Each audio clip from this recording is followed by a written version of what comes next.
Ya, pabiling itlog. Magkano? 10 isa. Ay, duling pala yung tindero. Sakto, 5 piso lang yung ibabayad ko para sa tingin niya. 10 piso na. Eto. Ba't kulang to? 10 piso yan niya. 10 piso nga, pero dalawa yung binili mo eh.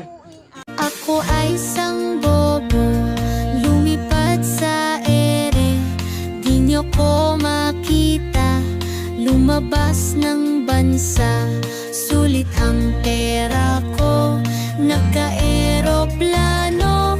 Bukas lipat naman, gusto ko sa Japan. Bismillahirrahmanirrahim. Yesho! Ay, ay, ay. Yesho! Ay, ay, ay. Yesho! Ay, ay, ay. Yesho! Ay, ay, ay. Yesho! Ako si Dr. Jose Rizal. Ang pambansang bayani nyo, kaya makinig kayo. Kahit anumang problema mangyari, madadaan natin sa matalinong usapan to. Ako! Si Andres Bonifacio. Ang nagtatag ng katipunan. Gera! Gera ang kasagutan! Gera. Akala magaling siya. Baril ang gamit ng kalaban mo, ikaw itak. Ano ka, ninja? Para kang pakwan. Bakit? Kasi puro ka buto!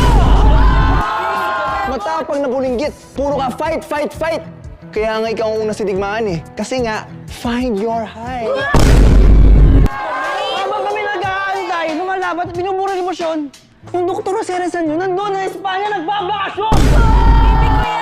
Naku, Andres, hindi mo ako ngayang sabayan. Kasi ikaw inggit. Ako travel goals. Ikaw, field trip sa palayan.